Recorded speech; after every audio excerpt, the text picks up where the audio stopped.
ഇതപ്പോൾ തൽക്കാലം നമ്മൾ ടെസ്റ്റ് ചെയ്യാൻ വേണ്ടി പ്രഷർ സ്വിച്ചും ഡോർ സ്വിച്ച് കണക്ഷൻ എല്ലാം കൊടുത്തിട്ടുണ്ട്. ഇനിയിപ്പോൾ ഇതെവിടെ 230 വോൾട്ടും കൊടുത്തു. VLDC മോട്ടർ മാത്രമേ കൊടുക്കാത്തുള്ളൂ. ഒന്ന് ഓൺ ചെയ്ത് നോക്കാം.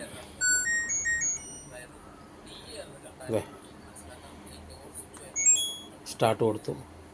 ഇൻലെറ്റ് വാൾവ് ഓപ്പൺ ആവും.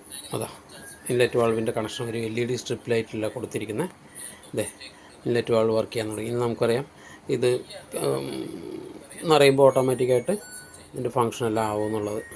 നമുക്ക് ഈ ഡോർ സ്വിച്ച് ഞാനിവിടെ ലൂപ്പ് ചെയ്ത് വെച്ചിട്ടുണ്ട്, ഈ ഒന്നാമത്തെയും മൂന്നാമത്തെയും പിന്നുകൾ തമ്മിൽ. ഇത് ജസ്റ്റ് ഒന്ന് ഡിസ്കണക്ട് ചെയ്യാം. ഇത് ഡിസ്കണക്ട് ചെയ്ത് വെച്ചിട്ടുണ്ട്.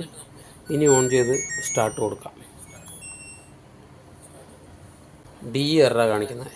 അപ്പോൾ ഈ ഡോർ സ്വിച്ച് റിലേറ്റഡ് ആയിട്ടുള്ള കംപ്ലൈൻറ്റ് വരികയാണെന്നുണ്ടെങ്കിൽ ആണ് ഈ ഡി എറർ കാണിക്കുക എന്നുള്ളത് അപ്പോൾ നമുക്ക് മനസ്സിലായി.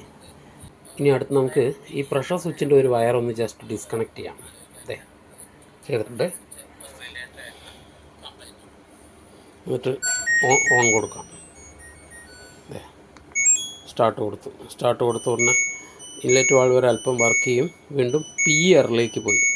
അപ്പോൾ അതായത് പി എറർ കണ്ടാൽ പ്രഷർ എററാണെന്നുള്ള കാര്യം നമുക്ക് ഇന്ന് മനസ്സിലായി. അതായത് ഈ പ്രഷർ സെൻസർ ആയിട്ടുള്ള റിലേറ്റഡ് ഫാൾട്ടായിരിക്കും.